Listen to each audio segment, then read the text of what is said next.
Dear friends, HBL के 26वें episode में आप सबका स्वागत है। हमने पहले कहा था, पहले के एपिसोड में, जागरूकता सबसे बड़ी चाबी है आनंद की तरफ यात्रा करने के लिए। संतुलित शौच, आहार, मेहनत और नींद से अन्न में शरीर स्वस्थ तो होता चला जाएगा, लेकिन साथ में उस आनंद की ओर भी हमें यात्रा करना है जो हमारा ही आत्यांतिक कोर है, दैट वेरी बीइंग। अन्न में शरीर को पारदर्शी, ट्रांसपेरेंट भी बनाते जाना है, तभी हम आनंदित होंगे। उसके लिए शरीर के प्रति जागरूक होना है। अन्न में शरीर के प्रति जागरूक होना होगा। कैसे करेंगे? बहुत महापुरुषों ने इस पर काम किए हैं। प्राचीन काल के ऋषियों से लेकर आज तक इस पर काम हो रहे हैं। इस आधुनिक युग में अवेयरनेस पर सबसे ज़्यादा 3 महापुरुषों ने काम किए हैं। उनके नाम क्रमशः इस प्रकार हैं: ओशो, कृष्णमूर्ति और गुरुजीएफ। अवेयरनेस और ध्यान पर शायद इनसे ज़्यादा किसी ने न बोला है और न किसी ने प्रयोग किए हैं। आज के जितने भी वक्ता हैं, सब इनका ही कार्बन कॉपी कर रहे हैं। ध्यान, जागरूकता पर आप इन्हें पढ़े जरूर, अति महत्वपूर्ण है इनका संदेश। ओशो, कृष्णमूर्ति और गुरुजीएफ के संदेश आपके जीवन में क्रांति ला सकती है।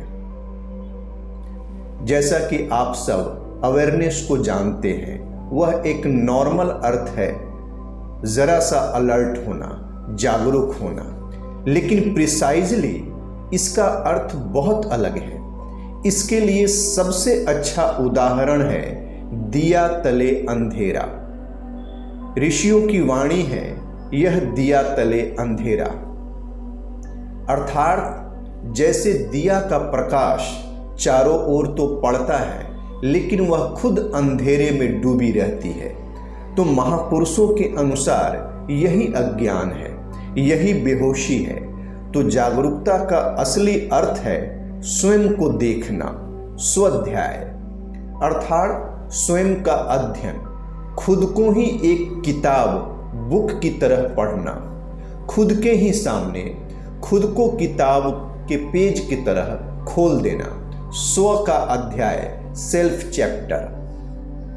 मित्रों, हम सदा दूसरों को ऑब्जर्व करते रहते हैं, लेकिन क्या हम स्वयं को ऑब्जर्व करते हैं, खुद को देखते हैं?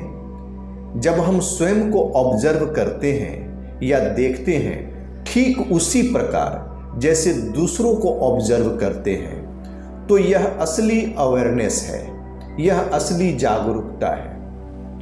दिया जो बाहर प्रकाश फैला रही थी और खुद अंधेरे में डूबी थी, वह खुद के प्रकाश से प्रकाशित हो रही है। होश का, चेतना का प्रकाश खुद पर पड़ने लगे, यह सही जागरूकता है और यही जीवन में क्रांति लाती है। इसके बारे में विस्तृत से जानना हो तो ओशो और कृष्णमूर्ति को अध्ययन करें। तो क्या करना है? यह जो अन्न में शरीर है, द फिजिकल बॉडी, इसको ऑब्जर्व करते रहना है हमेशा, हर हाल में। खुद को ऑब्जर्व करें। कैसे आप चलते हैं, कैसे बैठते हैं, आप किस तरह से बातें करते हैं, कैसे भोजन लेते हैं, दफ्तर में काम कैसे करते हैं, किस तरह आप सब आराम करते हैं। सब कुछ जो भी आपका शरीर कर रहा है, हर क्रिया को, हर एक्ट को देखते रहिए। आपका शरीर जो भी कर रहा है उसे वॉच करते रहना है। शरीर के हर क्रिया को, हर मूवमेंट, हर एक्ट को ऑब्जर्व करते रहना है। आप पहली बार एक भिन्न दशा में पाएंगे, कुछ अलग अनुभव से गुजरेंगे। अब तक आपने सदा दूसरों को देखा था, अपने से अलग वस्तुओं को देख रहा था, ऑब्जर्व कर रहा था, लेकिन अभी से आप स्वयं को ऑब्जर्व कर रहे हैं।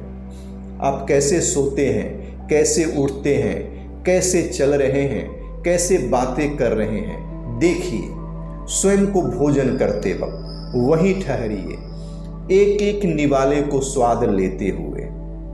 स्नान करते वक्त, प्रेम करते वक्त, सब समय शरीर को ऑब्जर्व कीजिए। एक नई गुणवत्ता आप में प्रवेश हो जाएगी। Something qualitative difference. स्वयं को एक बहुत अलग अनुभव से गुजरते पाएंगे। फिर अन्नमय शरीर पारदर्शी होने लगेगा। आनंद की ओर आप यात्रा पर निकल चुके हैं। अब स्वास्थ्य और आनंद का जो पहला सोपान है उसे अपने पार कर लिया। अब हम दूसरे सोपान पर चलते हैं, जिसका नाम है प्राणमय कोशा या प्राणमय शरीर।